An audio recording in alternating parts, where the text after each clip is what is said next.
ಇವತ್ತು ಆಷಾಢ ಮಾಸದ ಕೊನೆ ಭಾನುವಾರ ಅಲ್ವಾ, ಅದಕ್ಕೇ ಇವತ್ತು ನಾನ್ ವೆಜ್ ಮಾಡ್ತಿದ್ದೀವಿ. ಇನ್ನಿವತ್ತು ಬಿಟ್ಟರೆ ಗಣೇಶ ಹಬ್ಬ ಆಗೋ ತನಕ ನಾನ್ ವೆಜ್ ಮಾಡಬಾರ್ದಲ್ವ. ಸೊ ಅದಕ್ಕೇ ಚಿಕನ್ ಬಿರಿಯಾನಿ ಮಾಡ್ತಿದ್ದೀನಿ.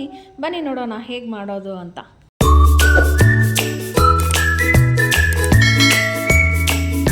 Hi, welcome back to my channel. ನಾನು ಮಾನಸ. ಎಲ್ಲರೂ ಹೇಗಿದ್ದೀರಾ? ಐ ಹೋಪ್ ಎಲ್ಲರೂ ಚೆನ್ನಾಗಿದ್ದೀರಾ ಅಂತ ಭಾವಿಸ್ತಿದ್ದೀನಿ.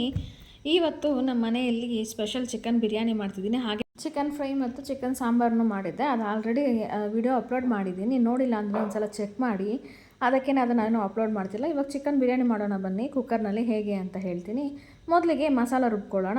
ಮಿಕ್ಸಿ ಜಾರ್ಗೆ ಹಸಿ ಕೊಬ್ಬರಿ ಮತ್ತು ಪುದೀನ, ಸ್ವಲ್ಪ ಕೊತ್ತಂಬರಿ ಒಂದೊಂದು ಇಡೀ ಹಾಕ್ಕೊಂಡಿದ್ದೀನಿ. ಹಾಗೆಯೇ ಹಸಿಮೆಣ್ಸಿನ್ಕಾಯಿ ಖಾರಕ್ಕೆ ತಕ್ಕಷ್ಟು ಹಾಕ್ಕೊತಾ ಇದ್ದೀನಿ. ಅದನ್ನು ಹಾಕಿ ಈ ಥರ ನುಣ್ಣಗೆ ರುಬ್ಕೊಂಡು ಬರಬೇಕು.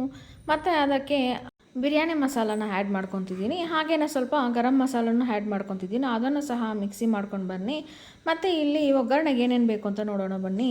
ಈರುಳ್ಳಿ, ಟೊಮ್ಯಾಟೊ, ಸ್ವಲ್ಪ ಕೊತ್ತಂಬರಿ ಮತ್ತು ಪುದೀನ ಸಣ್ಣದಾಗಿ ಹೆಚ್ಚಿಟ್ಕೊಂಡಿದ್ದೀನಿ. ಹಾಗೆಯೇ ಮಸಾಲ ಒಗ್ಗರಣೆಗೆ ಹಾಕೋದಕ್ಕೆ ಬಿರಿಯಾನಿ ಎಲೆ, ಅದ ಸೋಂಪು, ಚಕ್ಕೆ, ಲವಂಗ ಮತ್ತು ಕಾಳು ಮೆಣಸು, ಹಾಗೆಯೇ ನಾನು ಸ್ವಲ್ಪ ಜೀರಿಗೆನೂ ಹಾಕ್ತೀನಿ. ಜೀರಿಗೆ, ಮರಾಠಿ ಮೊಗ್ಗು, ಸ್ಟಾರ್ ಹೂವು ಎಲ್ಲನೂ ಹಾಕಿದ್ದೀನಿ. ಇನ್ನೂ ಸ್ವಲ್ಪ ಐಟಮ್ಸ್ ಎಲ್ಲ ಇದ್ದಾವೆ. ಒಂದು ಸಲ ನೋಡಿ ಚೆಕ್ ಮಾಡ್ಕೊಳ್ಳಿ.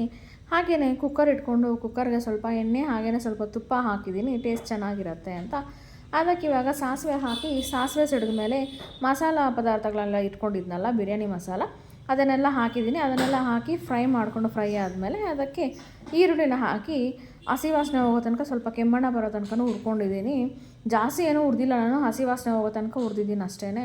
ಮತ್ತು ಅದಕ್ಕೇ 1.5 ಟೇಬಲ್ ಸ್ಪೂನ್ ಆಗುವಷ್ಟು ಶುಂಠಿ ಬೆಳ್ಳುಳ್ಳಿ ಪೇಸ್ಟ್ನ ಹಾಕಿ ಅದನ್ನು ಹಸಿ ವಾಸನೆ ಹೋಗೋ ತನಕ ಫ್ರೈ ಮಾಡ್ಕೊಂಡಿದ್ದೀನಿ.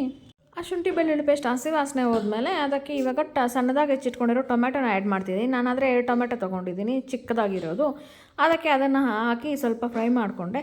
ಒಂದೇ 1 ನಿಮಿಷ ಫ್ರೈ ಮಾಡಿಕೊಂಡೆ ಅಷ್ಟೇ. ಮತ್ತು ಅದಕ್ಕೇ ಸಣ್ಣದಾಗಿ ಹೆಚ್ಚಿರೋ ಕೊತ್ತಂಬರಿ ಸೊಪ್ಪು ಹಾಗೆ ಪುದೀನೂ ಹಾಕಿ ಅದನ್ನು ಫ್ರೈ ಮಾಡ್ತಿದ್ದೀನಿ. ಅದಕ್ಕೆ ಸ್ವಲ್ಪ ಅರಿಶಿನ ಹಾಗೆ ಉಪ್ಪನ್ನು ಸೇರಿಸಿ ಇವಾಗ ಒಂದೇ ಸಲ ಚೆನ್ನಾಗಿ ಫ್ರೈ ಮಾಡ್ಕೊತೀನಿ. ಟೊಮ್ಯಾಟೊ ಎಲ್ಲ ನುಣ್ಣಗಾಗಬೇಕಲ್ವ, ಆ ಥರ ಫ್ರೈ ಮಾಡ್ಕೊತಿದ್ದೀನಿ. ನೋಡಿ ಈ ಥರನೇ ಹಿಂಗೆ ಫುಲ್ಲು ಚೆನ್ನಾಗಿ ಫ್ರೈ ಮಾಡ್ಕೊಂಡ್ಮೇಲೆ 1-2 ನಿಮಿಷ ಮುಚ್ಚಿ ಬಿಟ್ಟಿದ್ದೆ. ಅದನ್ನು ಕ್ಲಿಪ್ ಮಾಡಿಲ್ಲ ಅಷ್ಟೇ. ಅದನ್ನು ಹಾಕಿದ್ಮೇಲೆ ಚೆನ್ನಾಗಿ ಫ್ರೈ ಮಾಡಿದ್ಮೇಲೆ ಅದಕ್ಕೆ ಕ್ಲೀನ್ ಮಾಡಿ ಇಟ್ಕೊಂಡಿರೋ ಅಂಥ ಚಿಕನ್ನ ಹಾಕಿ ಅದನ್ನು ಚೆನ್ನಾಗಿ ಫ್ರೈ ಮಾಡ್ಕೊತಿದ್ದೀನಿ. ಚಿಕನ್ ಒಗ್ಗರಣೆಯಲ್ಲಿ ಚೆನ್ನಾಗಿ ಫ್ರೈ ಆಗಬೇಕು, ಆವಾಗ ಒಳ್ಳೆ ಟೇಸ್ಟ್ ಬರುತ್ತೆ.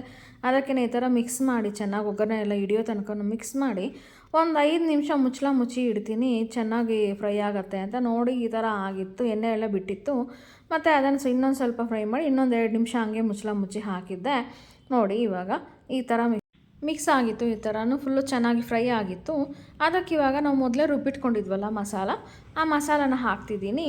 ಎಲ್ಲ ಮಸಾಲನೂ ಫುಲ್ಲು ಹಾಕಿಬಿಟ್ಟು ಅದರಲ್ಲೂ ಸ್ವಲ್ಪ ಫ್ರೈ ಮಾಡ್ಕೊಳ್ಳಿ. ಅದನ್ನು 1-2 ನಿಮಿಷ ಮುಚ್ಚಿ ಫ್ರೈ ಮಾಡಿಕೊಂಡ್ರೆ ಚೆನ್ನಾಗಿ ಫ್ರೈ ಆಗುತ್ತೆ. ಎಣ್ಣೆ ಎಲ್ಲ ಬಿಡುತ್ತಲ್ವ, ಆ ಥರ ಫ್ರೈ ಮಾಡ್ಕೋಬೇಕು. ನೋಡಿ ನಾನು ಈ ಥರ ಫ್ರೈ ಮಾಡ್ಕೊಂಡಿದ್ದೀನಿ. ಇನ್ನೂ 1-2 ನಿಮಿಷ ಅದೇ ಥರ ಅದು ಫ್ರೈ ಆಗೋದಕ್ಕೆ ಹಂಗೆ ಬಿಟ್ಬಿಡ್ತೀನಿ. ಏನಾದರೂ ಡಿಸ್ಟರ್ಬೆನ್ಸ್ ಇದ್ದರೆ ಪ್ಲೀಸ್ ಅದು ಸ್ವಲ್ಪ ಅಡ್ಜಸ್ಟ್ ಮಾಡ್ಕೊಳ್ಳಿ. ನನ್ನ ಮಗಳಿದ್ದಾಳೆ ಪಕ್ಕದಲ್ಲಿ, ಸ್ವಲ್ಪ ಗಲಾಟೆ ಮಾಡ್ತಿದ್ದಾಳೆ, ಅಡ್ಜಸ್ಟ್ ಮಾಡ್ಕೊಂಡು ಕೇಳಿ. ಹಾಗೆಯೇ ಅದೆಲ್ಲ ಫ್ರೈ ಆದಮೇಲೆ ಅದಕ್ಕೆ ನಾನು ಮೊಸರನ್ನ ಸೇರಿಸ್ತಿದ್ದೀನಿ. ನೋಡ್ಕೊಂಡು ಹಾಕ್ಕೊಳ್ಳಿ, ಯಾವ ಕ್ವಾಂಟಿಟಿಯಲ್ಲಿ ನೀವು ಮಾಡ್ತಿದ್ದೀರಾ ಬಿರಿಯಾನಿ ಅಂತ ನೋಡಿಕೊಂಡು ಅದಕ್ಕೆ ಮೊಸರನ್ನ ಹಾಕ್ಕೊಂಡ್ರೆ ಚೆನ್ನಾಗಿರುತ್ತೆ. ನಾನು ಮೊಸರನ್ನ ಹಾಕ್ಕೊಂಡು ಆ್ಯಡ್ ಮಾಡಿ ಸ್ವಲ್ಪ ಫ್ರೈ ಮಾಡಿಕೊಂಡೆ. ಆಮೇಲೆ ಅಕ್ಕಿನ ತೊಳೆದಿಟ್ಕೊಂಡಿದ್ದೆ ನಾನು, ಆ ಅಕ್ಕಿನ ಹಾಕಿದ್ದೀನಿ. ಹಾಕಿ ಅದನ್ನು ಸ್ವಲ್ಪ ಮಸಾಲ ಎಲ್ಲ ಮಿಕ್ಸ್ ಆಗೋ ತನಕ ಸ್ವಲ್ಪ ಹೊತ್ತು ಮಿಕ್ಸ್ ಮಾಡಿದೆ.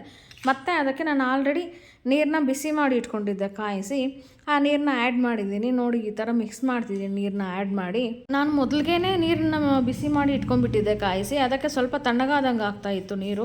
ಅದಕ್ಕೆ ಹಾಕಿ ಇನ್ನೂ ಸ್ವಲ್ಪ ಹೊತ್ತು ಕುದಿಸೋಣ ಅಂತ ಸ್ವಲ್ಪ ಹೊತ್ತು ಕುದಿಸ್ಬಿಟ್ಟೆ. ಈ ಥರ ಕುದಿ ಬರ್ತಾಯಿದೆಯಲ್ವ, ಇವಾಗ ನೋಡ್ಕೊಳ್ಳಿ, ಚೆಕ್ ಮಾಡ್ಕೊಳ್ಳಿ ಉಪ್ಪು ಖಾರ ಎಲ್ಲ ಕರೆಕ್ಟಾಗಿದೆಯಾ ಅಂತ ಒಂದು ಸಲ ಚೆಕ್ ಮಾಡ್ಕೊಂಬಿಟ್ಟು ಎಲ್ಲ ಕರೆಕ್ಟಾಗಿದ್ದರೆ ಅದಕ್ಕೆ ಸ್ವಲ್ಪ ನಿಂಬೆ ರಸನ ಹಿಂಡಿ, ನಾನು ಹಿಂಡೋದು ವಿಡಿಯೋ ಮಾಡೋದನ್ನು ಮರ್ತಿದ್ದೆ. ಅದಕ್ಕೇ ಇವಾಗ ಕ್ಲಿಪ್ಪಿಂಗ್ ಇಲ್ಲ ಇದರಲ್ಲಿ. ಎಲ್ಲ ಮಿಕ್ಸ್ ಮಾಡಿ ಉಪ್ಪು ಖಾರ ಎಲ್ಲ ನೋಡಿಕೊಂಡು ಎಲ್ಲ ಕರೆಕ್ಟಾಗಿದೆ ಅಂದಮೇಲೆ ಈ ಥರ ಕುದಿ ಬರ್ತಾ ಇರ್ತಲ್ವ, ಆವಾಗ ಮುಚ್ಚಿ 3 ವಿಸಿಲ್ ಹಾಕ್ಸ್ಕೊಂಡಿದ್ದೀನಿ. ತುಂಬ ಚೆನ್ನಾಗಿತ್ತು ಬಿರಿಯಾನಿ. ನೀವು ಒಂದು ಸಲ ಟ್ರೈ ಮಾಡಿ ಇತ್ತು ಅಂತ ಕಮೆಂಟ್ ಮಾಡಿ.